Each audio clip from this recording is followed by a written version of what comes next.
Some moments in life happen so suddenly they leave a lasting impression that can't be erased. That was exactly how I felt the day Ethan walked into my bedroom unexpectedly. It had been a regular afternoon.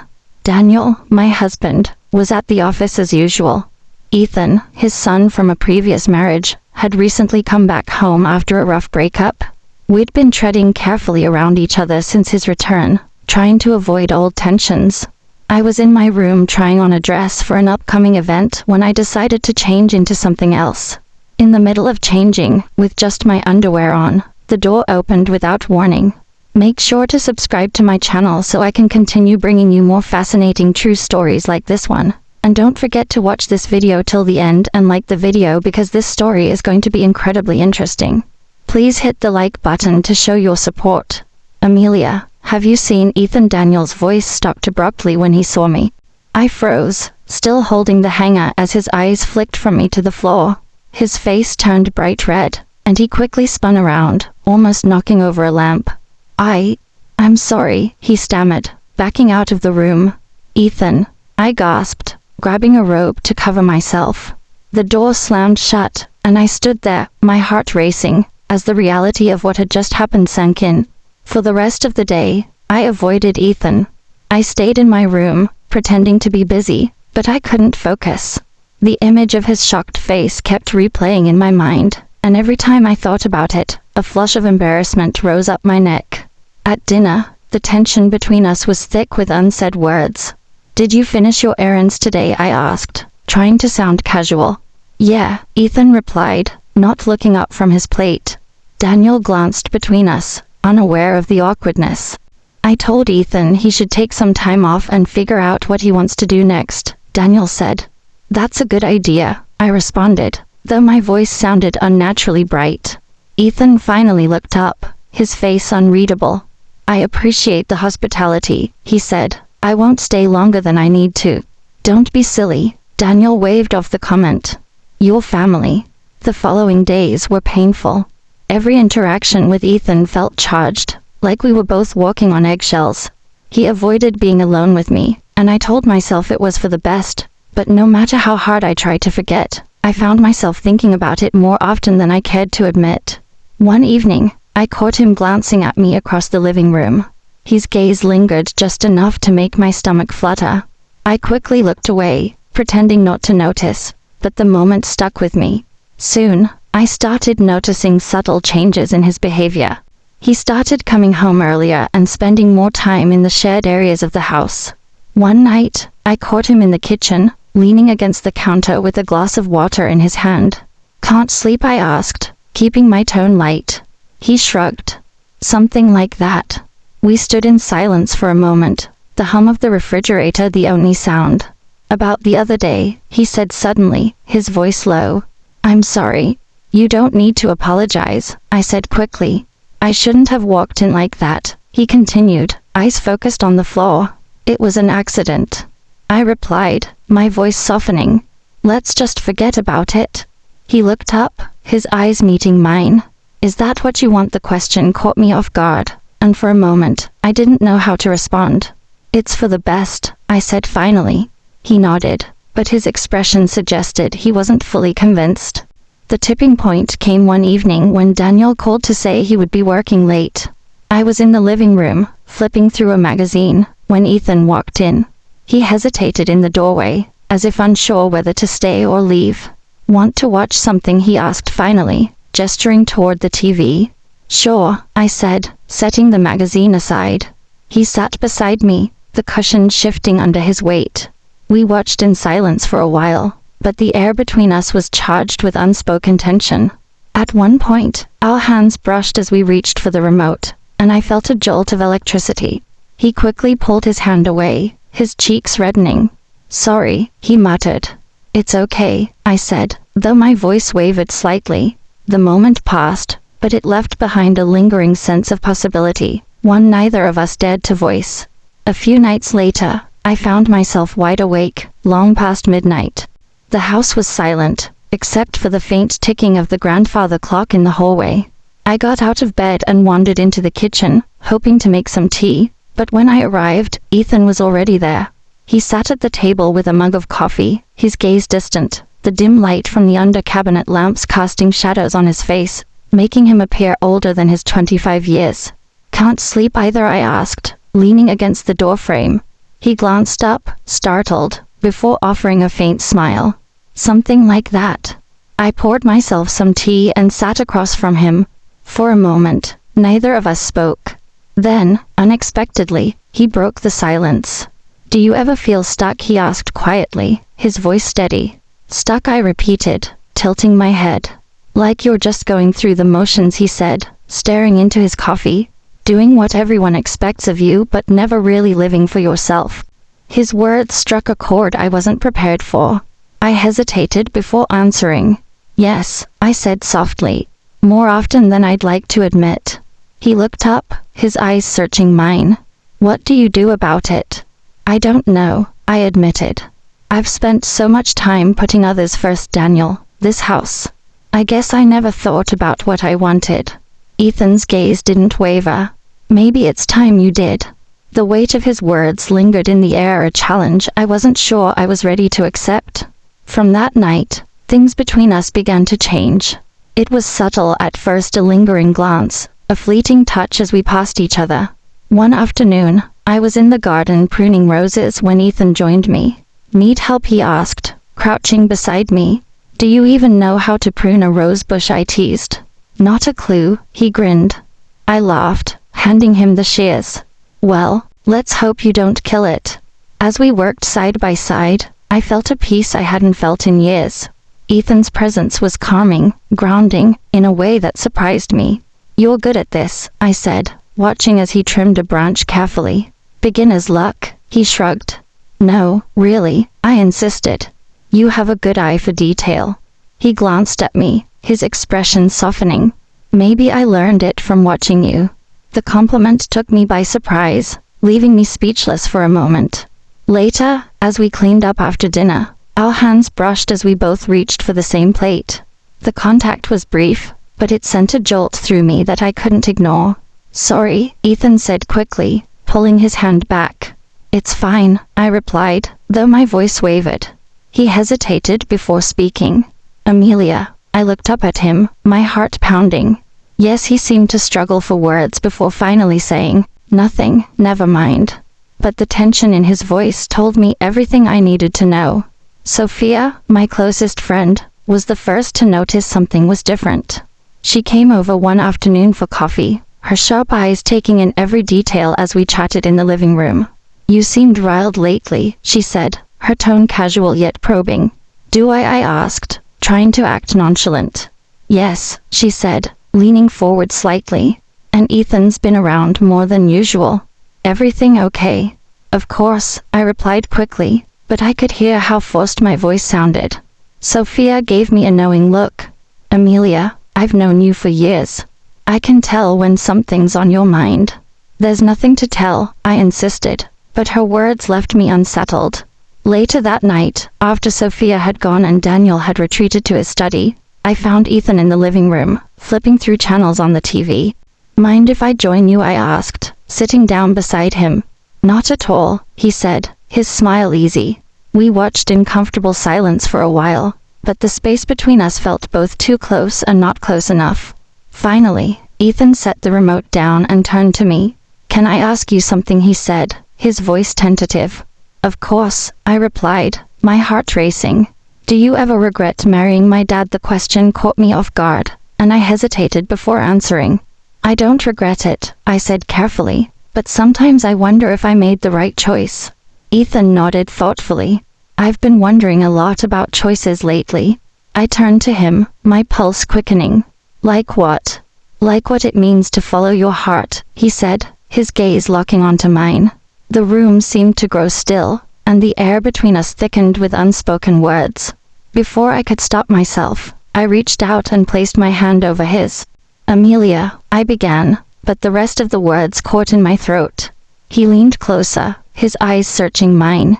"You don't have to say anything," he whispered. The moment hung in the air, fragile and full of tension, but neither of us moved to break it. Just as the tension between Ethan and me reached a breaking point, Rachel, his ex-girlfriend, unexpectedly reappeared. She showed up unannounced one afternoon, her polished appearance sharply contrasting the chaos she left in her wake. "Ethan," she said, her voice harsh as she stepped inside. "I've missed you." "What are you doing here?" Ethan asked, his tone wary. "I wanted to talk," she said, flashing him a bright smile. I stayed in the kitchen, out of sight but within earshot, as they spoke. "I've been thinking about us," Rachel said. "I made a mistake, Ethan. I want to fix things." "There's nothing to fix," Ethan replied firmly. "We were good together," she pleaded as their conversation continued. A pit of jealousy formed in my stomach. That evening, Ethan found me in the garden, tending to the roses. He stood silently for a moment before speaking. "Rachel isn't staying," he said, his voice resolute. "I didn't ask," I replied, though my voice betrayed my discomfort. He stepped closer, his presence warm and steady. "You don't have to worry about her." "I'm not worried," I said, looking up at him, my heart pounding. "You don't have to lie to me, Amelia," he said softly. Before I could respond, he gently tucked a strand of hair behind my ear. The gesture was so tender, so intimate, that it left me breathless. That night, the fragile boundary holding us back snapped. After Ethan's quiet reassurance in the garden, I felt a pull I could no longer resist. The lines between what was right and wrong blurred until they vanished entirely. It started with small gestures, a lingering touch, a stolen glance. But it wasn't long before the secrecy itself became part of the allure. Every shared moment carried a risk, and with each passing one, the bond between us grew stronger. One morning, after Daniel left early for work, I lingered in the kitchen, sipping my coffee. Ethan appeared in the doorway, his hair mussed and his t-shirt slightly wrinkled. "Morning," he said, his voice still heavy with sleep. "Morning," I replied, my pulse quickening. He poured himself a cup of coffee and leaned against the counter, his eyes studying me. "You're up early," I commented. "So are you," he countered, trying to sound casual. We stood in silence for a moment, the tension between us palpable. Then slowly, he crossed the room and sat beside me at the small breakfast table. "Amelia," he said, his voice low. I looked up, my heart pounding. Yes, his hand brushed against mine, and I felt a jolt of electricity. "I can't stop thinking about you," he confessed. "Ethan," I began, but he shook his head. "Don't say it's wrong," he said softly. "We both know it doesn't feel that way." I wanted to argue, to say something that would stop the spiraling, but instead, I let him take my hand, and the warmth of his touch silenced every protest I might have had. As the days turned into weeks, Ethan and I became experts at deception. We found ways to be alone without raising suspicion, a shared moment in the garden, a quiet hour in the study while Daniel was out. Each stolen moment was exhilarating, but it was also exhausting. The constant fear of being discovered loomed over us like a dark cloud, and the smallest slip could ruin everything. Sophia, ever observant, began to notice the subtle changes in my behavior. One afternoon, she stopped by unannounced and caught me off guard as I was coming down the stairs. "Amelia," she said, her eyes narrowing, "you've been avoiding me." "I've just been busy," I said quickly, forcing a smile. "Too busy for your best friend?" she asked, her tone casual but probing.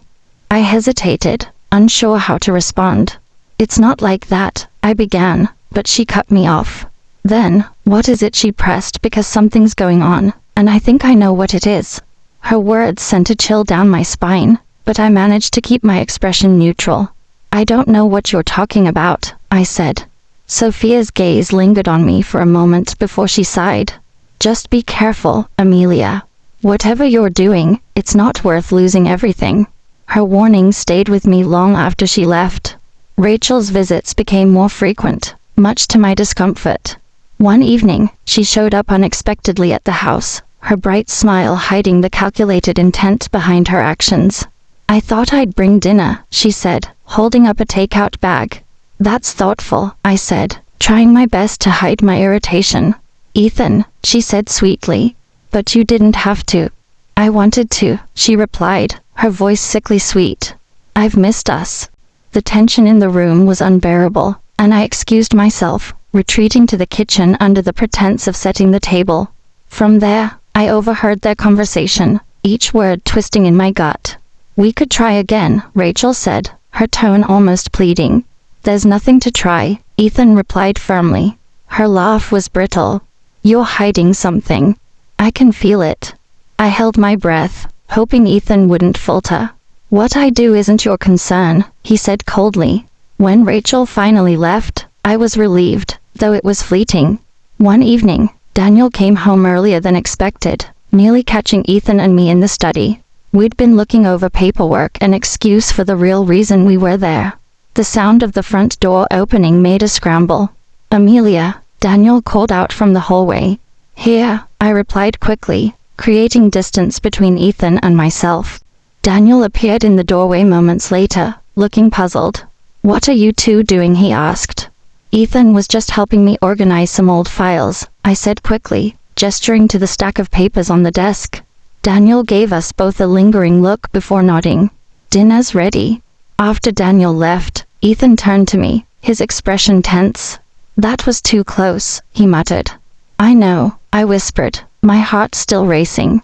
The constant hiding was taking its toll on us. Ethan was growing restless, and his frustration was bubbling to the surface. In one of our late-night talks, he said, "I can't keep doing this." "Ethan, please," I said, trying to calm him.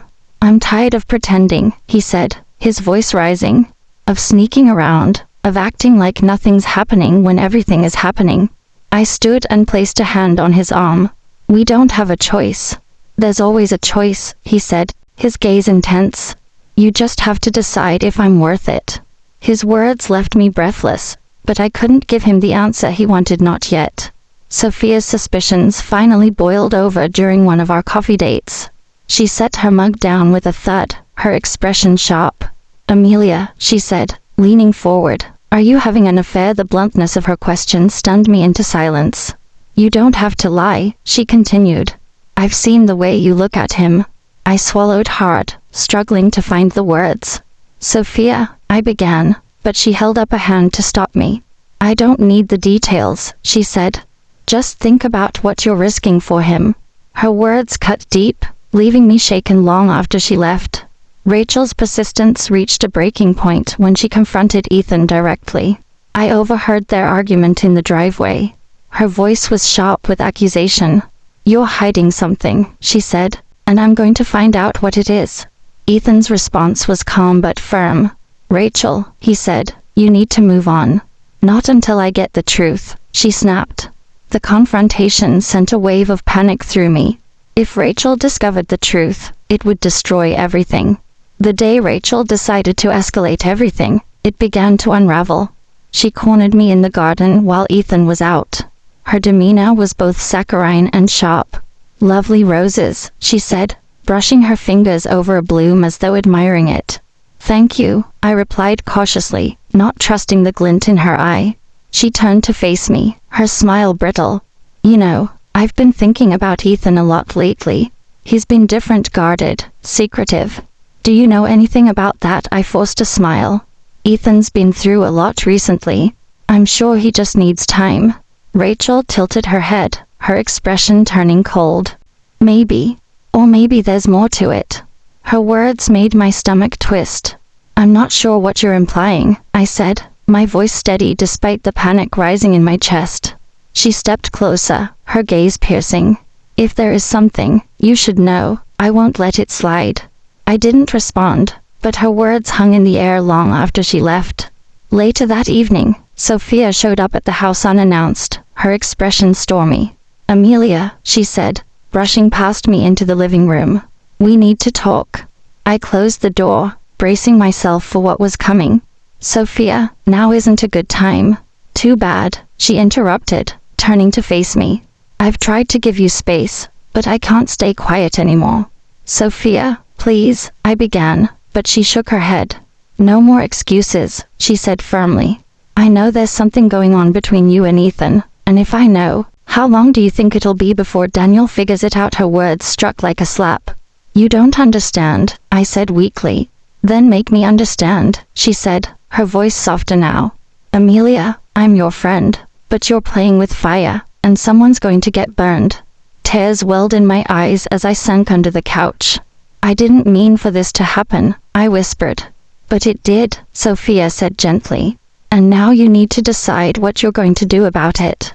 When I told Ethan about the confrontation, he was livid. Who does she think she is? He snapped, pacing the living room. Sophia's my friend, I said, though my voice lacked conviction. She doesn't understand, he said, his tone sharp. No one does. Ethan, please, I said, standing to face him. Right, this can't go on forever, he said. His eyes softened, but his frustration was still evident. Do you regret it? The question caught me off guard. No, I said honestly, but that doesn't make it any less complicated. He stepped closer, his voice low. We can figure it out together. For a moment, I wanted to believe him, but the weight of reality was too heavy to ignore. The tension in the house reached a breaking point when Daniel began to notice the cracks in our facade. It started with small comments, offhand remarks about Ethan's lingering presence or my distracted demeanor, but it wasn't long before his curiosity turned into suspicion. One evening, as we sat at the dinner table, Daniel's tone shifted. Ethan, you've been spending a lot of time here lately, he said, his gaze sharp. Ethan hesitated, glancing at me before responding. I've just been helping out around the house. Helping out, Daniel repeated, his tone laced with sarcasm. That's interesting. I forced a smile, trying to diffuse the tension. Ethan's been a big help with the garden. Daniel's gaze lingered on me for a moment before he turned back to Ethan. Maybe it's time you started looking for your own place. The comment hung in the air, and Ethan's jaw tightened. Maybe, he said quietly. After dinner, Ethan found me in the study, his frustration boiling over. This isn't working, he said, his voice low but firm. I know, I said, my heart sinking. I can't keep pretending, he continued, his tone pleading. I need more than this. More than stolen moments and lies. Ethan, please, I said, tears brimming in my eyes. He stepped closer, his hands gripping mine. Come with me, Amelia. Leave all of this behind. His words sent a jolt through me, but I couldn't bring myself to answer. The weight of my responsibilities, my marriage, and the life I'd built were all too much to ignore. Before I could make a decision, Rachel returned, this time armed with more than suspicion. She confronted Ethan in the driveway, her voice loud enough to draw the attention of the entire neighborhood. I know what you've been doing, she said, her tone venomous. Ethan crossed his arms, his expression calm. What are you talking about? He asked. Don't play dumb, she snapped. I saw you with her, Ethan. I have proof. My heart sank as I watched from the window. Her words were a dagger aimed directly at us. If you try to deny it, I'll make sure everyone knows, Rachel threatened. Back inside, I found Ethan pacing the kitchen, his expression stormy. We have to do something, he said. What do you mean? I asked, my voice trembling. Rachel won't stop, he said, his jaw tightening.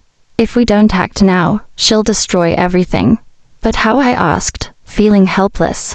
I'll talk to Adam, he said firmly. Ethan, no, I said, fear gripping me. Adam's dangerous. So is she, he countered and left the house. A sinking feeling settled in my chest. Ethan returned late that night, his expression grim. The tension in his shoulders told me everything I needed to know. What happened? I asked, my voice barely above a whisper. He sank into the chair across from me, rubbing his temples. He knows, Ethan said finally. Breaking the silence, Adam knows about us, he continued, and now he's threatening to tell Daniel unless we leave. I felt my breath catch in my chest. It was happening. The walls we had carefully built around our secret were crumbling, and there was no stopping it now. I stood up, pacing the room as the reality of our situation hit me like a wave. What did we do now? How could I leave Daniel, the man I had promised to spend my life with? And yet, the pull I felt toward Ethan was undeniable. The weight of the decision was unbearable. Ethan, I don't know if I can do this, I whispered, my voice breaking. Amelia, we don't have a choice, he said, his voice firm yet tender. You have to choose me. I closed my eyes, feeling the pressure of the decision overwhelming me. I had already lost so much, but could I walk away from everything for Ethan? I wasn't sure. The following morning, as we stood in the kitchen, Daniel walked in unexpectedly. His face was pale, his grip tight on his phone. "Amelia," he said, his voice shaking with barely contained anger. "Is there something you'd like to tell me?" I froze, my heart dropping into my stomach. The fear I had been trying to outrun had finally caught up with me. "What are you talking about?" I asked, trying to play it off, but I already knew. He threw the phone onto the counter, and I saw the screen filled with text messages. Messages between Ethan and me. "Don't lie to me," Daniel snapped, his voice rising. "I've seen the messages. I know what's been going on." I opened my mouth to respond, but no words came. The room was spinning, and the guilt was suffocating me. "How long?" Daniel demanded, his voice growing louder. "How long has this been happening?" I looked down, unable to meet his gaze. The shame was overwhelming. "Months," I whispered, my tears streaming down my face. Daniel's laughter was bitter, almost cruel. "Months while I was out working, building this life for us. You were..." He trailed off, his voice breaking. "You betrayed me." Ethan walked into the room, his expression hardening as he took in the scene. "Daniel," he said, his voice calm but firm, "this isn't just her fault. Don't you dare try to defend her." Daniel snarled. "You were supposed to be my son, and you betrayed me." "I didn't mean for this to happen," Ethan said, his voice steady despite the storm raging around him. "But I love her." "Love?" Daniel repeated, his voice stripped with disbelief. "You think this is love? This is nothing but selfishness." The argument escalated, accusations flying like knives. I tried to intervene, but my words were drowned out by the rising tension between them. "Get out," Daniel said finally, his voice cold and final. "Both of you get out of my house." "Daniel, please," I begged, but he turned away, his expression hard. "I don't want to hear it," he said, his tone final. "You made your choice." Ethan and I packed our things in silence, the weight of what we had done hanging heavy in the air as I carried my suitcase to the car. I glanced back at the house, the home I had built with Daniel, and felt a pang of regret. "Are you sure about this?" I asked Ethan as we got into the car. He didn't answer immediately, his gaze focused on the road ahead. "Are you?" he asked. I hesitated, the enormity of what we were doing settling over me like a lead blanket. "I don't know," I admitted, just as we pulled onto the highway. My phone buzzed with a notification. It was a message from Rachel *. Hope it was worth it *. Attached was a link to a social media post. When I opened it, my blood ran cold. The post contained screenshots of the messages between Ethan and me, along with a scathing caption *, "Some secrets can't stay hidden forever." *. "I told everyone," I whispered, my voice shaking. Ethan glanced over at me, his expression darkening. "Let them talk," he said. "It doesn't matter anymore." But as the notifications began pouring in, I realized just how much it did. The fallout was swift and brutal. Friends and family turned their backs on me. Their judgment was harsh and unforgiving. Daniel filed for divorce within days, cutting all ties and leaving me to pick up the pieces of my shattered life. Ethan tried to be my anchor, but even he could shield me from the storm. The strain of our decision began to show, and the cracks in our relationship grew harder to ignore. One evening, as we sat in the small apartment we'd rented, Ethan turned to me. "This isn't what you wanted," he said, his voice quiet. I looked at him, tears brimming in my eyes. "It's not what you wanted either," I said softly. For a long moment, we sat in silence, the weight of our choices pressing down on us. Finally, Ethan stood and walked to the door, pausing to look back at me one last time. "I'll always care about you," he said, "but we can't keep doing this." And with that, he was gone. In the months that followed, I tried to rebuild my life. It wasn't easy.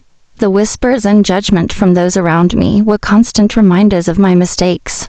But in the quiet moments, I found a sense of clarity. For the first time in years, I began to think about what I truly wanted.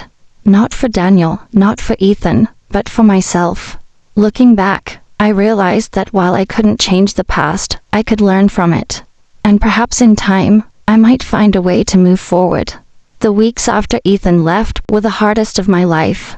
The apartment felt impossibly quiet without him, and the weight of everything I'd lost pressed down on me relentlessly. Daniel's absence, though expected, left a hollow ache. Friends I thought I could rely on disappeared, their judgment too heavy to hide behind polite conversation. But I couldn't afford to wallow. The first steps of rebuilding were painful but necessary.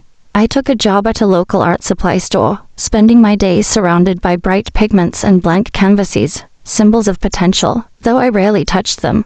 It was a start. It was Sophia who reached out first. "I'm not here to lecture you," she said over coffee one morning, her voice softer than it had been during our last conversation, but her eyes still held a trace of caution. "I appreciate that," I said, wrapping my hands around the warm cup. "I just want to know," she continued. "Are you okay?" I hesitated, unsure how to answer. "I don't know," I admitted, "but I'm trying to be." She nodded, her expression thoughtful. "That's all you can do." Months later, just as the wounds were beginning to scab over, a knock at my door disrupted the fragile peace I'd found. When I opened it, I froze. It was Daniel. He looked older than I remembered, his face lined with exhaustion, but his presence still carried the same weight it always had. "Can we talk?" he asked, his tone surprisingly calm. I stepped aside, motioning for him to come in. He didn't sit, instead, standing by the window and gazing out at the street below. "I thought I'd hate you," he began, his voice quiet, "for what you did, for what you destroyed." I sat down on the edge of the couch, my hands twisting in my lap. "Daniel, let me finish," he interrupted, turning to face me. "I thought I'd hate you, but all I feel is sadness. For us, for what we could have been." His words hit harder than any accusation. "I didn't mean to hurt you," I said, my voice trembling. "I know," he said, "but that doesn't make it easier." We talked for hours, revisiting moments in our marriage that had gone unnoticed at the time but now felt monumental. By the time he left, the anger between us had lessened, replaced by a quiet understanding. Ethan's departure left a different kind of void, one filled with questions I couldn't answer. Where had he gone? Did he regret what we'd done? Did he think about me the way I thought about him? One evening, as I was closing up the shop, I found a letter tucked beneath my windshield wiper. My heart leapt as I recognized the handwriting. Amelia, the letter began. I thought leaving would make things easier, but it hasn't. "I still think about you, about us. I wonder if you've moved on, if you've found the happiness I couldn't give you. I hope you have. Take care of yourself. Ethan." The letter was unsigned, but it didn't need to be. I read it over and over, each word stirring a mix of emotions: relief, sadness, and a small, selfish hope that I hadn't been forgotten. Inspired by the letter, I began painting again. At first, it was just a way to fill the silence, a distraction from the noise in my head. But as the canvases filled with color, I felt a part of myself return, a part that had been lost long before Ethan came into my life. Sophia stopped by one day, her curiosity piqued by the sudden burst of creativity. "These are incredible," she said, her eyes wide as she took in the paintings lining the walls. "Thank you," I said, a shy smile tugging at my lips. "You should show these," she said, her tone insistent. "I don't know," I began, but she cut me off. "Don't doubt yourself, Amelia," she said. "You have something worth sharing." A year after Ethan left, fate brought him back into my life. I was at my gallery opening, when I spotted him across the room. He looked different, older somehow, but his presence still had the same magnetic pull. "Amelia," he said, his voice soft as he approached. "Ethan," I replied, my heart racing. For a moment, we simply stood there, the noise of the room fading into the background. "You did it," he said finally, gesturing to the paintings on the walls. "I had to," I said, my voice steady. "For myself." He nodded, a small smile playing at the corners of his lips. "I'm proud of you." We talked for hours that night, catching up on everything and nothing. By the time the gallery emptied, the air between us was filled with a quiet understanding. Ethan didn't stay in town, and this time, his departure didn't leave the same ache it once had. Instead, it felt like the closing of a chapter one would always treasure despite the pain it brought. As I stood in my studio, surrounded by the colors and textures of my new life, I realized that while the past would always be a part of me, it didn't have to define me. For the first time in years, I felt at peace.